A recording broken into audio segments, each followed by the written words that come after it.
Welcome, everybody.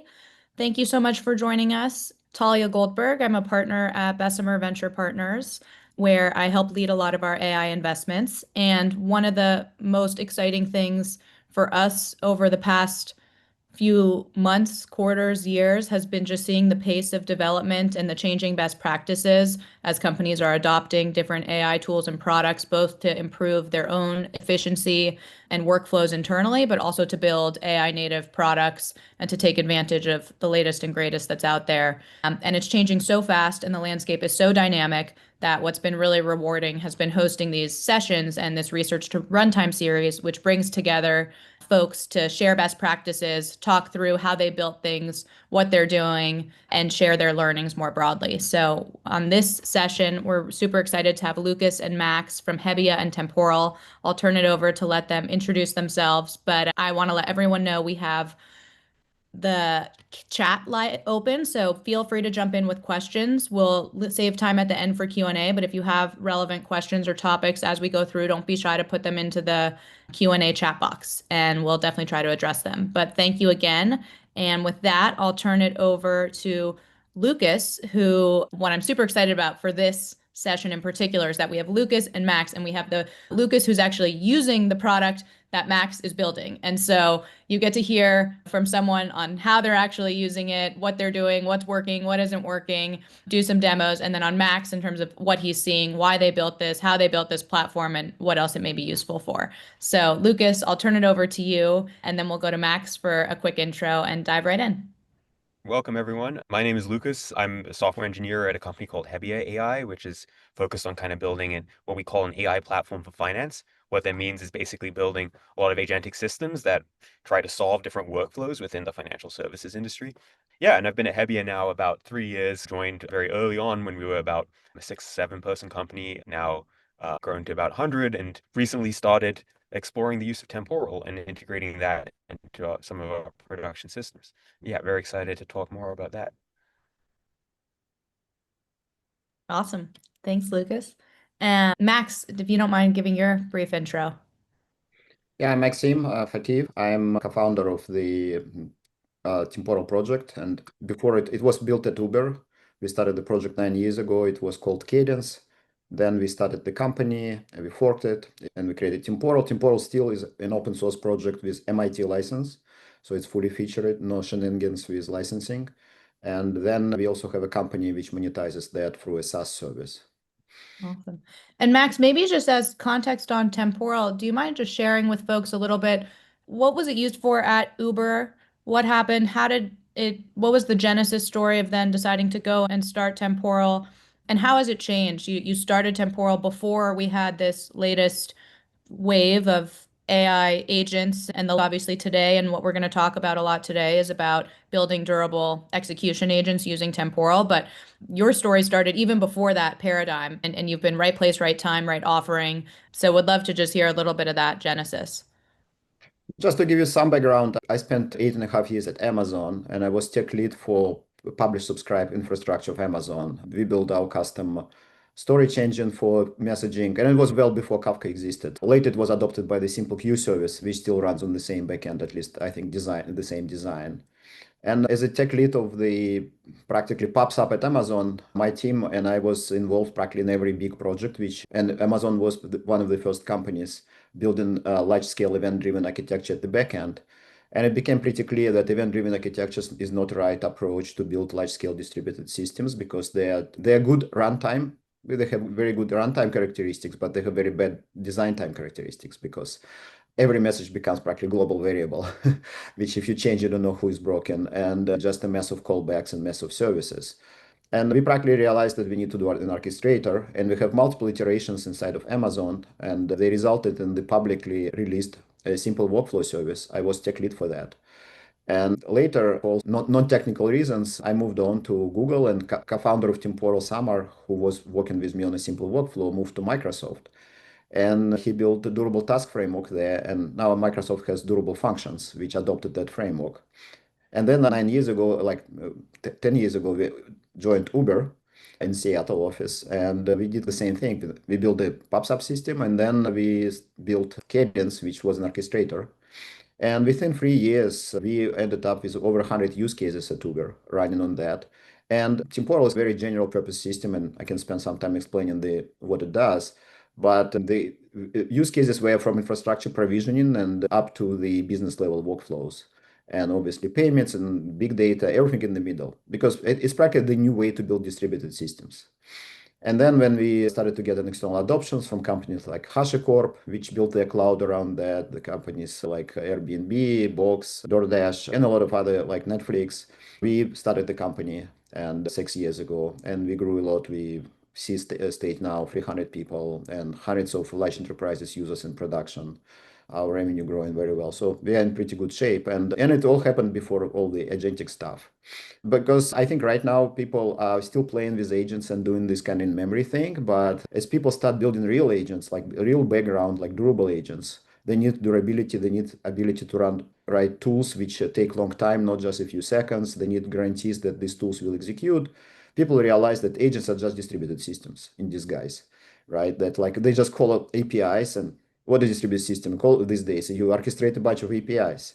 And yes, some of those APIs are very smart, they are LLMs, but at the end, it's just a distributed system. And Temporal solved this problem very well, and we didn't need to pivot the company. We just do what we do. And people just who know about us start using us to build agents and pretty successful. And I think Lucas kind of attest for that. That's great. That's really great background. And it tees up maybe Lucas, can you walk us through like the problem that Hebbia set out to solve, how you went about thinking about what to do, what you would have done without temporal, what you do with temporal, that maybe build versus buy decision. Walk us through that a bit. Totally. I think I should probably start with what we actually do because leading with AI platform for finance is very generic. More concretely, we sell to basically a range of clients ranging from investment management firms, ranging across the breadth of like alternative asset investment, private equity, hedge funds, private credit. So we sell to a lot of these kind of investment firms and then also to clients on the investment banking side. So that's corporate finance, M&A, stuff like that. And so what do they want? They want a tool that can help them with some of their kind of most painful workflows, where there is a huge amount of unstructured data that has to be sifted through to arrive at insight. So that means like doing diligence, doing kind of market analysis. All these are different flows that may require lots of different information sources. If you're diligencing a specific company, you're probably going to be diving deep into a bunch of confidential files that are in a data room somewhere. If you're doing market analysis, you might be doing this very broad analysis.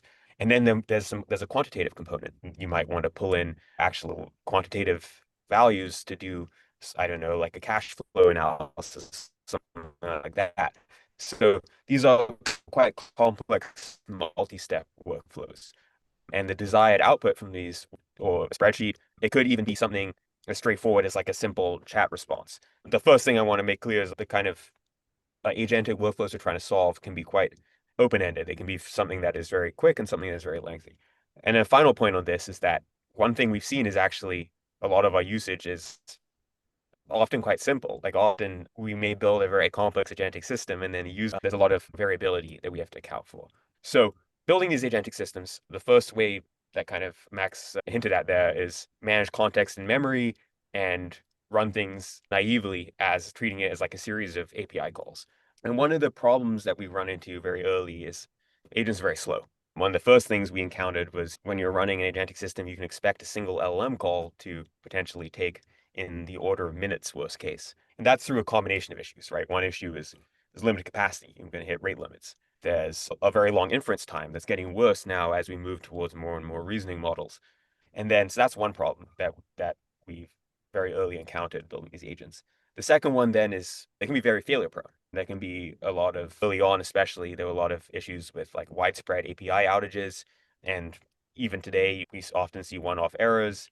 New models will drop and you'll see kind of new failure cases. So handling those failures, getting durability is very important. And then related to that, one of the problems we get with LLMs is stochasticity. You can imagine LLMs themselves like somewhat random in their output. You chain them together, create an agent, and then you end up with multiplying that stochasticity. And we find we actually can't really solve for this. The best thing we can do is at least trace those outputs. And so all these different issues combined with kind of the need for flexibility and extensibility, as I described earlier, because the use cases can be very changing, meant that we really needed to rethink like the actual platform for running this. And as Max was hinting at, I think it became clear to us this is not just a series of chained API calls. This is actually a real distributed systems problem, especially when you consider running longer term deep research agents, as we call them, that have access to many tools. And that might be web search, or might actually be the tools themselves might be very long running, right? The tools themselves could involve like more complex steps, like searching through a private folder, re-ranking the results from that folder, and so on.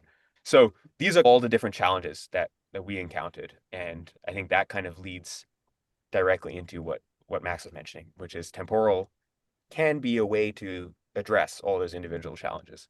And yeah, and actually a final layer on that, which I think also could be an interesting point of discussion, is that there are some ways right now for that. For example, OpenAI has a responses API that kind of makes it a lot easier to manage context and do things like that. One issue you'll find when you're applying these agentic systems to production is there's your customers are going to be terrified about security. There's a wide-ranging fear about feeding data to OpenAI or Anthropic, and definitely not XAI, and having these companies training on your proprietary data. A lot of these kind of solutions that are now being presented by foundational model companies, OpenAI, et cetera, off limits for now in some of these domains. So you actually have to do a lot more of the engineering yourself, we found. You have to actually figure out how to manage that context yourself. And because you cannot rely, or at least from the perspective of your customers, you don't want to rely on a company like OpenAI to handle that. And so because of that limitation, it becomes even more important to have a really robust system for tracking the context and state of an agent system as well. And that it also comes in there. And Lucas, before you implemented Temporal, were there certain code patterns, maybe it's retries, maybe it's exceptions and handlers, that were littered throughout the code base where you were like, gosh, you just said at one point, gosh, we gotta go look for an external solution? Yeah. So you mentioned retries. Actually, that was something I would say retries was something that we had not handled well simply put, until we started adopting Temporal. I think we more adopted an approach of trying to preempt LM failures. So we built a very sophisticated kind of distributed rate limiting system that I think is still a key part of our stack, but that was more based on the premise of, okay, can we preempt errors that might happen from overloading a given API? But we didn't have a great retry policy. And part of having great retry policy is actually being able to have really accurate tracking of the internal state of your agent system. So you can checkpoint at a given point and then restart from that checkpoint, which is actually not trivial to implement. And so I think that's a great example of where Temporal accelerates things. On that note, with regards to retries and deep research, maybe we jump to the demo. I know that's something we're all really excited to see. And we can use that as a jumping off point to then discuss some of the design decisions for Temporal and other questions around building deep research agents. Perfect. That sounds good. I'm going to start by sharing my screen here. Awesome. All right. So first things first, does everyone see my screen here? We do. Okay, awesome. So actually, I'm going to start my demo. So I'll give you a little bit of background on this. Essentially, I was told I couldn't demo Hebbia's production system, so I had to build some kind of demo here. But turns out that Max and his team have actually done a lot of the work of kind of building some very robust samples of how to use Temporal. So I wanted to start actually by pointing people to this repo I can send a link to, which Temporal has built, which actually provides some pretty good starting points for anyone interested in this. So the way I'm going to frame this is I'm going to start by walking through an existing example that the Temporal team built out, and then show how I might extend this to recreate some of the kind of longer running deep research workflows that we want to do for an action like Hebbia. I'm going to start actually by walking through what one of these workflows looks like. Let me close the right. Okay, cool. So do you guys see my code? We do. So what we have here basically, and I'm going to, this is actually a financial research agent that has been implemented by the Temporal team. Let me make this bigger, which was my starting off point. And essentially, what does this consist of? At its core, we have a worker, right? The worker is going to actually be responsible for the execution of this temporal workflow. And you'll actually notice that temporal actually has a pretty neat feature here. So ordinarily, when you write a temporal workflow, there's this concept of activities, right? So a workflow might be, I don't know, run deep research.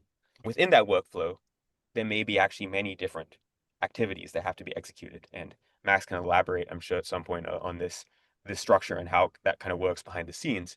But Temporal neatly implemented these kind of plugins now that actually allow you to kind of abstract away some of the definition of what is an activity and what is not. And this plugin here is the OpenAI Agents plugin. What this allows you to do is it basically will wrap any LLM call that's made through the OpenAI Agents API and treat that as an activity. And that kind of very neatly, and as you'll see when I run through the code, it very neatly allows you to implement kind of an agent system without actually thinking too much about the temporal division of labor that's happening behind the scenes. But yeah, so going into this worker, we basically define here a workflow. And here the workflow is going to be a financial research workflow. No surprise here. And it's going to pull tasks off a task queue. And temporal, I believe that like these queues are dynamically allocated. It's quite easy from a user perspective to spin up different queues, spin up different workflows. And if I click into this specific workflow, this is going to be a really simple one. We have this class that they've implemented, Financial Research Manager, and we're just going to run it. And I'm not going to go into too depth on all the code here, but we can always follow up on this. But essentially what they've done here is they have a series of steps that are being executed one by one. And in the run method here, let me make this bigger. We begin by planning the searches we need to do to resolve the user's query. So the user's query here might be, I don't know, write a report on Apple's performance last quarter. So we go to the plan stage, and the plan stage is running this planner agent. And go to the planner agent. It's being defined here. And this planner agent is literally just an LLM call with O3 Mini with this prompt. And the prompt here is saying, basically, you are a financial research planner. This is the first stage of our agent. It's basically just decomposing the user's request into a number of like individual search terms, which is a pretty standard thing you would do in agent workflow. You have a complex query, you want to split it into subtasks. And then if I go back to the manager here, we've run this, we've planned the searches, we then run those searches. I'm not going to go into too much detail here. This is just doing basically an OpenAI call with web search as a tool. So the LLM can use the web to find answers. And then we have a final stage where we're writing a report, zipping together all those search results into a final cohesive answer. And there's a verification layer where we can LLM to basically check the output against sources, make sure that there's nothing that looks fishy. So in a sec, just to demonstrate what's going on and how temporal works, and then we'll build from there, and I'll show you an improved version of this. Let me show you what this looks like. You should now see my terminal. I've already got the worker running. So for this demo, you can imagine you have a temporal worker running, and now I have a script that's going to basically enqueue this workflow. And the way that works is, if I go back here is the script. It's going to ask for query, and then it's going to spin up a temporal client, and then call client to execute workflow. What this is doing is it's basically just enqueuing a financial research workflow with a random like ID, putting that on the task queue, and it'll get picked up by the worker. Show you what this looks. If you don't mind me asking, just seeing the code pattern, it reminds me a little bit of the lang chains, the llama indexes, the haystacks, the traditional LLM orchestrators. Of course, temporal has come from a different direction, is more of an emphasis on production readiness and resilience.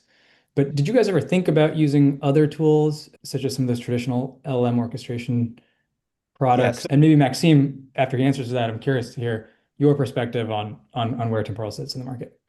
Yeah, I'm sure as Maxime will point out much more effectively than me, but what Temporal is doing is fundamentally quite different. It's actually completely different, as I would say, to what those tools are doing.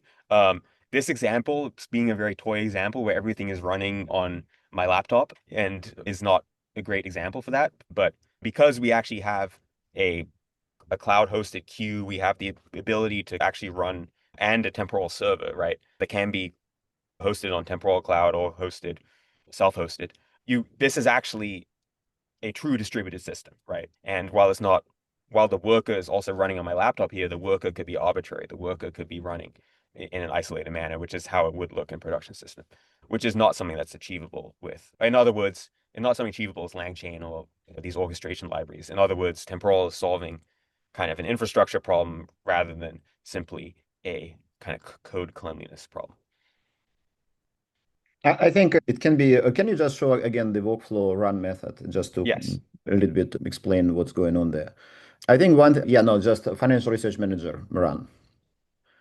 I think one thing to look at that, it's just normal Python code, right? This is normal Python async IO code. So you look at that and say, okay, what's interesting about that? When you run it in the context of temporal workflow, the whole execution of this code is fully durable all the time. So the full state of these executions, and including the agentic loop itself, right? Because when you say agent run, you go into the OpenAI SDK library, which just contains a loop, right? And every step of that loop is durable. So what it means is that if your process crashes anytime or something happens, or you block here for any long time, for example, waiting for user output for even for days, you don't need to do anything, right? The moment that you need to do the next step, this code will be resurrected in exactly the same form with all the variables, all the fields, all the like blocking calls, still blocked on that call, and it will continue executing as nothing happened. We call it durable execution, right? So I think the power of temporal is not even that it's like scales and it's fully distributed. It is that you write normal Python, or like we have 8 SDKs or 9 SDKs now in your language, and this code is fully durable. That's why it was used before agents, because if you need to do money transaction or transfer, you need to make sure that this completes. We guarantee completion of code in presence of failures. So this function can run for a year, right? If your report takes 1 year to complete, it doesn't matter, right? Because it still will be blocked on this line of code and wait there. And the moment it needs to proceed, it will recover and continue executing. So I think this is the power of this, what we call durable execution concept. It's a new concept. It didn't exist before. When you actually write normal code and this code is fully durable. And this is the biggest difference from other approaches, like graph-based approaches. Because why do you use graph? You use graph to make it durable, right? Because you want to make sure that because you cannot write normal code, you try to invent something, right? Like all these traditional workflow engines, they do that, right? They use YAML, they use JSON, they would do, instead of just normal Python code, they have to. And complexity of workflows is not in the steps, right? Like its complexity is in the actual data passing. And can you open the perform searches method? Yeah. So look, this thing is actually running these tasks in parallel, right? We do async IO create task, right? And then we just wait this task to complete. So here we just did practically split join, just as normal Python code, but this is highly distributed thing, right? Like we're running these things in parallel. If anything crashes in the middle, you will recover. You don't need to redo those steps. And I think this is what's important. Temporal workflows are just code, but they are workflows because they are fully durable. And I think this is what we need to understand from this. That's why it's so simple to write here. Try to model that any other way, right? If you look like graph-based implementation, cannot do dynamic stuff because the graph is not dynamic. So you practically will need to hack it by creating nodes to run things in parallel, right? Or you need to do some other things. So you need to do like a JSON like structures manipulation, and it's just normal Python code. And I think this is the main power of Temporal. It's just better developer experience. And to demonstrate that, maybe we should just run this and show what it looks Yeah, like. and you can kill the worker in the middle just to demonstrate what will happen. Sure. All right, let's try it. Let's do a complete run through first just to show what it looks like. Here, I'm just running that workflow script I mentioned. I can enter a query. I can say, let me make this bigger. Write a report on Apple's most recent quarter. And now it's going to run. There's a convenient UI here I can go, and I refresh this. Here I can see the actual running of my workflow. And you'll see here, this is, I think, a good demonstration of what Max was talking about. We were actually tracking in this event history every single individual activity, and activity here being an LLM call. And I can look and I can see the actual inputs and outputs. So here, for example, this was a web search we ran.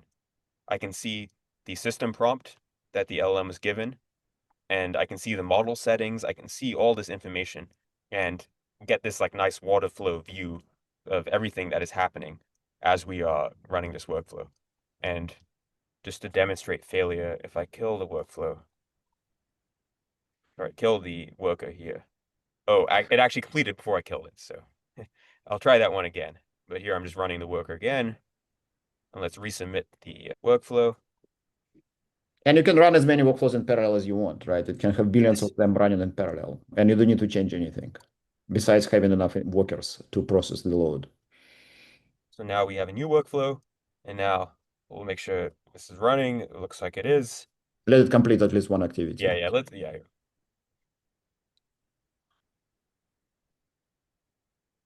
All right, here we go. So we finished the first stage, which was producing the web searches. And now we interrupt now, and we can see here it's failing and it's going to retry. You see worker shutting down. This activity did not complete in time. Another common failure point you might see here is, for example, LLM kind of timeout. You can set timeouts in individual activities. I think here we have maybe like a 1 minute timeout. If the LLM took longer than that, same behavior would happen. Workflow gets canceled or retried. So let me spin the worker back up. And hopefully it should get resumed.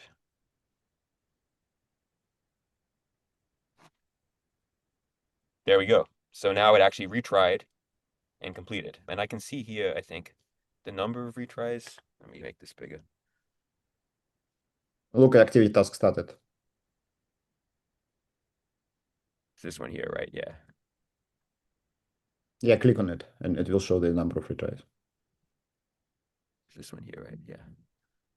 No, it's attempt 1. You probably want to Oh, attempt. attempt 1, yeah. You can see in the visual show. Yeah. Yeah, Here we have the retries. yeah, this one was retried 2 times, Yeah, and yeah. it shows the last error. Yeah. Oh, yeah. Maxime, can you speak a bit to like how is the temporal service capturing all the variables and all the state of the execution? Is that through the worker? So Where I think one thing is important to understand is that execution model, especially for banks, as they always ask, how do we use cloud? So the execution model is that you run code locally. Temporal is just an SDK, right? Like for them, in this case, it's Python SDK, and this code is part of your application. And then before sending any information to the backend cluster, and again, you can run open source cluster yourself, it's fully featured, or you can just point to Temporal Cloud, which just runs the backend cluster. You encrypt everything. So all the information is fully encrypted and stored there. And then when you need to take next action, this information sent in encrypted form to your worker, and then you can decrypt it using your keys and algorithms. So that's why it's super secure, because we never looked at the information. And the way it does it, it just records the inputs and outputs of all events. So it uses event sourcing internally. So if you, this history you were looking at, right, like you were just showing the history, like this, like underneath this, like events, like no, at the bottom of the screen. Yeah, I'm just closing this out. Yeah. Yeah, so at the bottom of the screen. So these are events, and we record these events, and we replay the code from the beginning. And code should be deterministic, but otherwise, again, it can be fully dynamic, but it's deterministic. And we recover state by replaying the code. That is the basic idea. And it gives us huge visibility because you can see everything which happens. So all the steps are always recorded, all failures and everything in the middle. And then the other approach benefit, you can actually download this history as a JSON file and replay in the debugger. So if you get a like production issue, you can just download the history and replay in the debugger as many times as you want. So it's practically every time you see any production issue, it's 100 times easier to troubleshoot than any other system when things are just a bunch of files and correlations and traces and so on. We also integrate with metrics and tracing if necessary, but you actually can open this workflow in the OpenAI tracing and you will see the traces there. Yeah, and in our case, Hebbia, because OpenAI tracing is not compatible if you are doing a 0-day retention policy, which is quite important for security with a lot of these kind of enterprise AI applications. We actually cannot rely on that. So temporal or alternative tracing providers are only source of truth if we want to debug something like this. And you see here in the sample all the data in the UI, but in the practical, in real scenario, they will be always encrypted, and then you decrypt it in hitting your internal decryption service.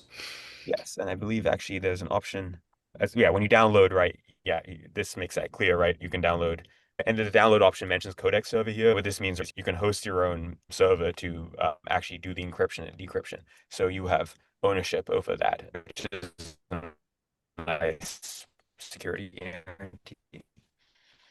That's helpful. Yeah. But Lucas, you run we had one question come up in the chat that at some point, if you don't mind answering, I think would tie in nicely, which is someone has just started looking at Temporal a few weeks ago and is curious how Hebbia scales its database for the history service specifically and what you use and what your strategy is there. And that might tie in nicely at the end to just talking about how you think about this demo, and maybe you too, Max, like taking a demo and then actually going into production and what the differences are and what's needed. Yep, as the question pointed out correctly, you're going to need a choice of database to back all this up, to back up all this event history. Use Postgres for that. It's pretty easy support for that with Temporal. And then your typical kind of calculations involved there of like how you scale that instance. I don't know how much depth I could go in on that, but you can see event history is actually quite, it's going to be stored in an encrypted state, right? It's not going to be one thing to consider there is how you handle encryption, decryption, but on the database side itself, I don't think there's too much complexity there. And if you really need a really scalable solution, you can use Cassandra. And Cassandra, you can scale out to pretty large Cassandra clusters. And if you don't want to do it yourself, just use Temporal Cloud. You can sign up with your Amazon, like Amazon and Google credits, and we give promotions and we give startups get credits. And the reality is that using Temporal Cloud is cheaper than running yourself, at least at a reasonable scale. And if you're concerned about security, as I said, we have very good security answers. We have largest banks in the world using Temporal Cloud. So talk to us. We absolutely can explain you why you actually can pass your security review and still use our cloud solution. And our cloud solution has options for 4.9 availability and is used by hundreds of companies. Every Coinbase transaction, like they use open source, but things like Snapchat story, every Snapchat story uses our cloud, for example. And there are a lot of using banking as well and financial services. And even before agents. Again, it's not only agents. You can practically build any solutions which require durability. Maxim, we got a question in the chat around how Temporal handles extreme scale, say millions of workflows a day, while ensuring zero data loss. And maybe we can use that to talk also about what were some of the big challenges in building Temporal, and what are challenges that the company's actively trying to solve today? So first, millions of workflows a day is not large scale. We can do hundreds of thousands or even millions per second if necessary. As I said, for them, every Snapchat story goes through our backend, and during New Year's Eve, you get a lot of those. So millions of workflows a day is a small scale, and it will be pretty cheap. I think we charge on the highest price without any discounts is $50 for million actions. So millions of workflows will cost you peanuts. And how we do that, it's 20 years in the making, and it's this code base is 9 years in high scale production, starting from Uber and used by thousands of companies at large scale. And it's just a very hard work of hundreds of engineers and like over time, and right architecture from the beginning. And again, right architecture because not we are so smart, because we did it fifth time. And starting from Amazon, because even publicly released simple workflow service was the third release.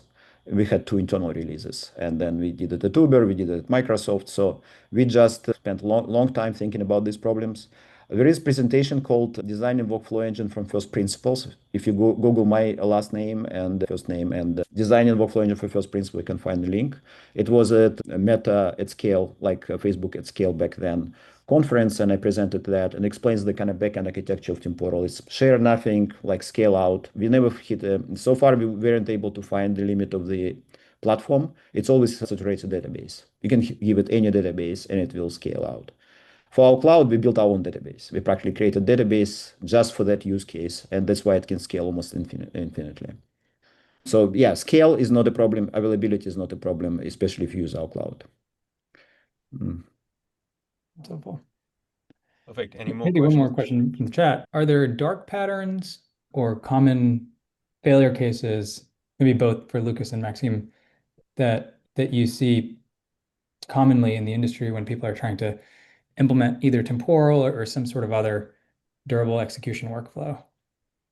I can start with an obvious gotcha and then probably lead into Maxime, who will probably have more detailed answers. But one obvious one when building agents in particular is there is a sort of determinism constraint on the workflow itself. What this means is that you cannot have, let me show you an example. You cannot have non-deterministic code execute on the workflow itself. This now on paper, this seems like a big problem, right? Because LLM's non-deterministic. But what this means is you can still have deterministic code run on an activity level. And if you're using the agents, OpenAI agents plugin that I was just showing, you never have to think about this, right? Because this will isolate each LLM call to an individual activity. But one gotcha that you have to watch out for is you can't just be throwing LLM calls into your workflow.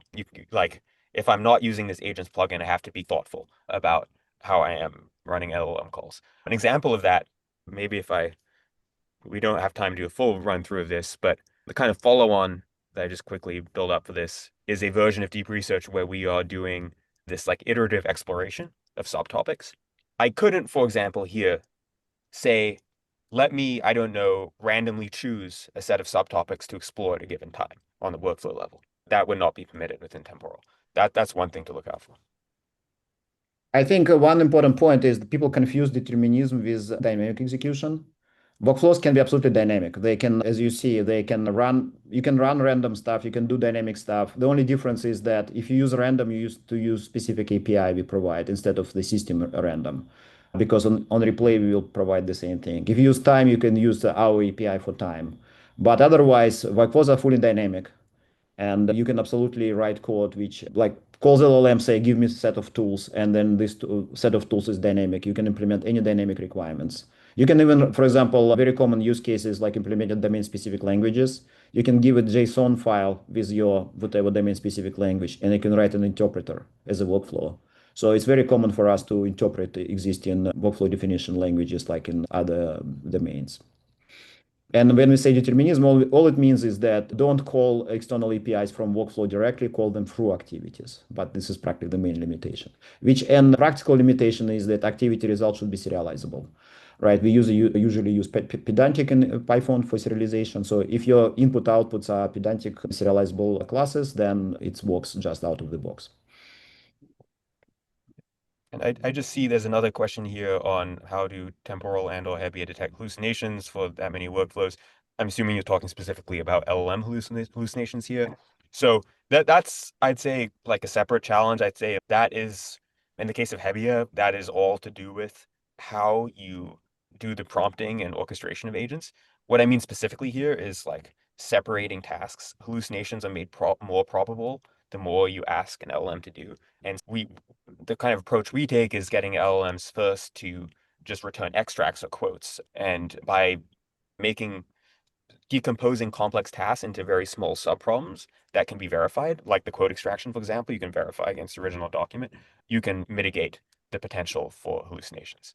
Any other questions? I think we've answered most of them. I see the question about LangChain, right? Langsmith. Yeah. Yeah. Actually, there were Can you read it? So someone asked, can you speak a little bit to how this setup is different from what you can achieve with LangGraph as an orchestrator using Langsmith for tracing each agent execution? Any pros, cons would be helpful. Maybe let's start with Max, and then I think that ties into Lucas. Like you went with Temporal, what else did you consider? Yeah. Maybe I'll start. Max, why don't you help us speak through the Yeah. setup and So a couple of things. First, you can absolutely use LangSmith and LangChain temporal.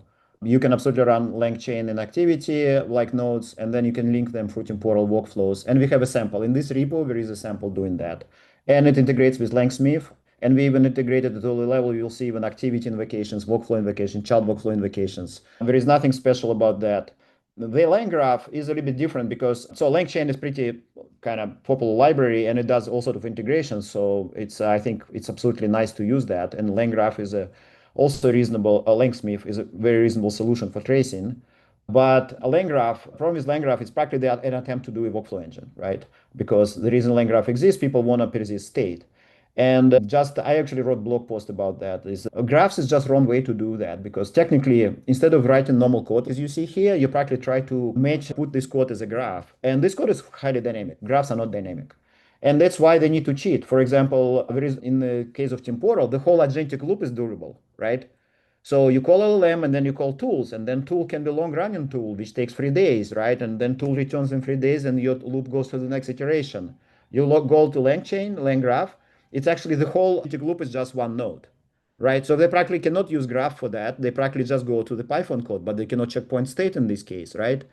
And the same thing, if you look at the research sample from LangGraph, you will see that they have a node which runs parallel searches. Why? Because graph cannot run parallel searches, right? Graph is not good for dynamic stuff.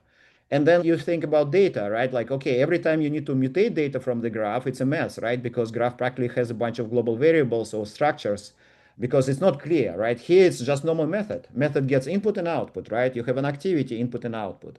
So it's pretty clear what's going on. and you just Python code. Error handling, you just do try catch, right? And you can practically write normal, like finally, your error handling logic is trivial. But if you have graph, again, you're practically trying to kind of get your normal code to comply to a graph architecture, and it will be a problem. And then there are problems about runtime. And again, I didn't run against the runtime myself, so I don't want to say it's bad, but reality is that for an open source solution of the LangGraph, it just doesn't support recovery at all. Because LangGraph, all it does is checkpointing. But if your process crashes in the middle, something else need to tell recover this thing, and they don't have that in the open source, right? I know that they have some sort of like queue, task queue on the back end but I don't know how well it works. Does it support durable timers? Does it support all the types of timeouts? So I think if you like for production, high scale use, try it yourself, but I have my big doubts about LangGraph being able to execute on that. But I think the main thing is not even like reliability and scalability, which I think we are certainly the best in the field in this area. But it's also about programming model. Graphs are just wrong way to write workflows. And I think I can take the second part of that question, which I think was asking specifically why Hebbia chose temporal. And I think the reason is emphasis here was on solving for the scalability and durability that Max was just talking about. I think actually some of like the layer of agent orchestration, if you want to call it that, the layer between the LLM call and everything else, that wrapper is quite easy to build yourself. I want to say we have ended up early on using some external tools and then made the decision to kind of implement our own agent framework for orchestration, just because we had some custom requirements around doing dynamic routing between different models, a unique kind of rate limiting system that made it difficult to use an out of the box solution.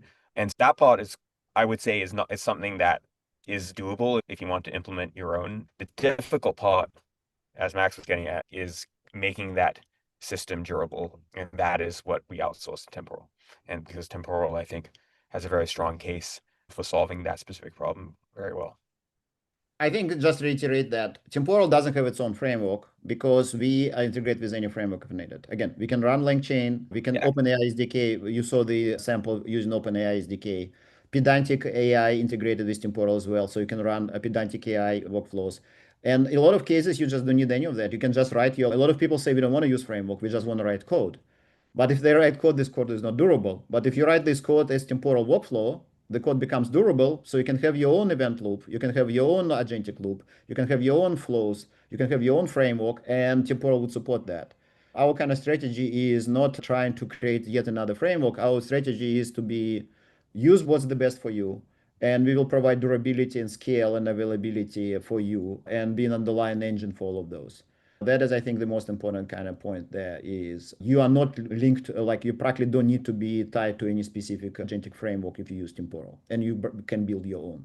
And the other big part, which we didn't have time to mention here, but I think worth mentioning, Temporal has very strong framework about inter-process communication, right? Like we have this project called Nexus, when we practically think about RPC and service mesh, but requests are guaranteed to be delivered and they can be long running. So you can make an RPC call and takes 3 days and returns later, and you can practically block on that and wait for that. And now you can have long-running tools, right? Now you can have agent-to-agent communication when agent takes long time to complete work. And you can have, so I think it completely changes how you think about your system. It's not about a bunch of events, right? Because again, LLMs don't understand events, but LLMs understand tools. And having a request reply semantic for long-running asynchronous operations is very powerful. And it works at any scale, right? As I said, you can have billions of those workflows running in parallel. That's awesome. We've just got even a couple more questions. I'm loving the questions because I think they're really relevant broadly to everyone hearing the answers. And so maybe we can just go through these other two that just came in. Let's start with, can you have a hybrid approach? Someone's using Google Cloud and has their own servers. Can you orchestrate everything in sync with Temporal? How does that work? Yeah, absolutely. The main thing is Temporal. Again, Temporal just a library and it's part of your application. So you can deploy it anywhere. We have even case studies when people had these orchestrating workflows across multiple regions. We have multi-region orchestration and this RPC layer, which I said we call Nexus, works across clouds providers. It works across regions. And you can even do with Temporal, you can do things like migrating your workload from one cloud provider to another without downtime. So if running on Amazon, you can move your workload to, for example, GCP without downtime, and we have features for that. You can, or you have open source cluster, you can move to cloud without downtime. We have features for that. And we are working on features to move back. You're now cloud, you can move back to OSS, and we guarantee compatibility between OSS and the cloud solution. So I see other question about can you use your other database like MongoDB and Postgres. Postgres is officially supported, so you can run it yourself. MongoDB, I knew some companies did MongoDB binding, but I don't think it was to the quality we would support. So yeah, we officially support right now MySQL, Postgres, Cassandra, and SQLite. And then our cloud has its own database, which is proprietary. Great. Awesome. Maybe one last question for you all. Anything that you think is still very unsolved in this LLM orchestration ecosystem and where you're focusing your time, both Lucas in terms of your development focus and Temporal in terms of where your product is focused? Yeah, sure. I can give my perspective there first. One thing that I think many of the existing frameworks handle poorly is like a deep nesting of subagents in these agentic systems. I think it can become quite tricky to manage when you for context, the examples I showed and the example I was just starting screen share at the end either work on a very fixed kind of ordering of agents or have a kind of orchestrator sub-agent hierarchy where there's one LLM responsible for managing other LLMs within it. But in reality, as you move to more complex production systems, you very easily end up with a case where you have an orchestrator, sub-orchestrator, and then LLMs within that, and you can have deep nesting of these agents. And that's something that I think can get quite difficult to manage with any framework that's out there right now. So I would say that, in my opinion, is from what I've seen, is not a fully solved problem. And then the other thing that we've been thinking about is prioritization. This is something that Temporal has actually put up a feature for. They have a task queue priority feature that I think is in beta. But yeah, the point of this is basically as you move to longer and longer running tasks, being able to dynamically prioritize and deprioritize a given task becomes very valuable, given you're generally dealing with finite capacity, right? You only have so many tokens you can move through in a minute through a given LLM API, right? It's very valuable to say, okay, this is a background task. I want to deprioritize that, or, you know, or this is a high urgent one that I want to reprioritize. And from what I've seen, I guess this is also a question for you, Max, is currently the temporal priority queues, they are kind of a static priority that's set when you enqueue. It would be really cool to have an ability to kind of reprioritize and have, I guess, like an efficient priority queue implementation, like where we could update priority for a given workflow dynamically. So that's another thing we've been thinking about. Priority is per activity invocation, so you can change it anytime. So practically every time you invoke next activity, you can change the priority of that. Or if like you run two activities in parallel, one of them have one priority, another can have another priority. Okay, so not just on the workflow level, it's on that. Workflow is just a high level, right? Because you Yeah. just right now we only do priorities on activity level because workflows don't execute for a long time. Execution itself, they are mostly blocked, waiting for activities. And activity invocation, each of them can be separate. We also added fair queuing, which means that if you have a large number of your clients, right, and tenants, we can provide fairness across them. So talk to us about that. Perfect.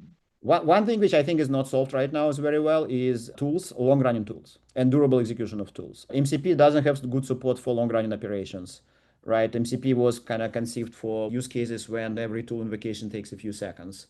But as soon as you have tool which requires some time, right, and needs to guarantee execution, MCP doesn't support that. We kind of voiced, I think there are people talking to the committees about that. We are part of that committee. So it should be fixed. But in the meantime, you absolutely can use Temporal to invoke tools and we will integrate with MCP and provide capabilities for long-running tools. So if you have a need for your agents to actually call something which is long-running, talk to us because I think there is no good industry solution out there right now, at least standard solution to do long-running tools and guarantee the execution. There is a question about ORM, about like Django. You don't need a database in Temporal because it's durable execution. Every variable is durable. So practically just like in that code, like every query, everything in that class is always durable. So you really don't need database to implement the whole thing. It's already durable by default. So this is exactly the magic of durable execution is that every local variable is already in the database for you, right? And if it stays there as long as workflow is running, and even after that, because you can still query it.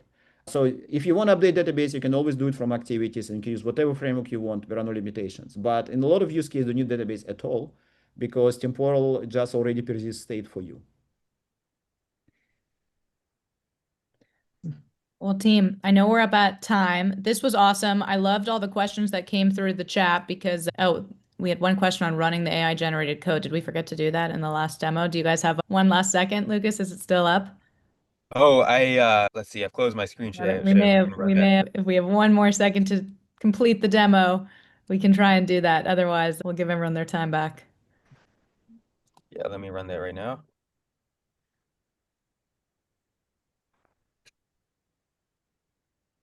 By the way, Temporal is a very common target of AI generated code because if you think about vibe coding workflows, it's AI is not very good generating like very scalable applications, but vibe coding Temporal workflow is actually not that hard.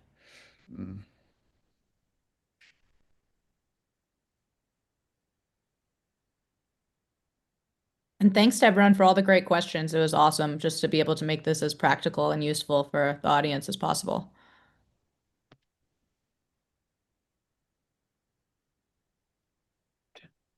Okay, let me share my screen real quick.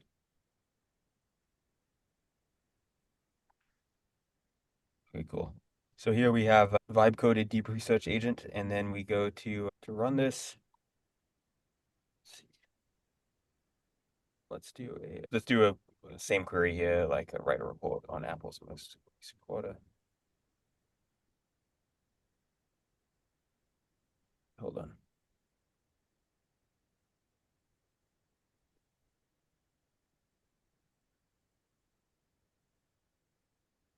And now we are running this workflow, and we can track it, see what's going on here.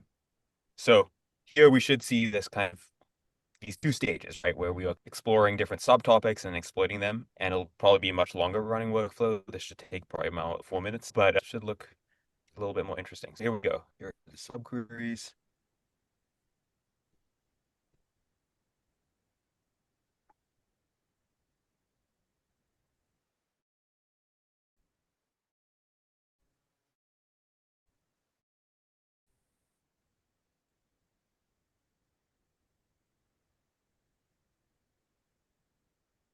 Oh, this is cool.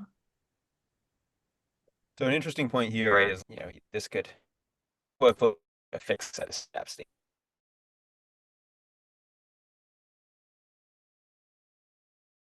Yes.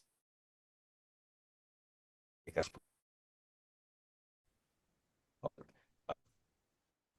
any questions on this? I can see my Zoom.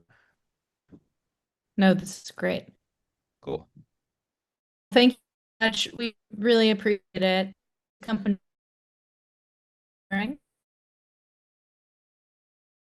Chat. If you have other questions about Temporal or looking at becoming a customer also, feel free to follow up with us and we can figure out the right way to put you in touch.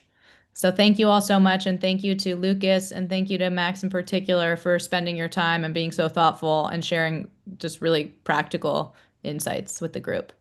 Thank you both. Thank you. Awesome. Bye-bye.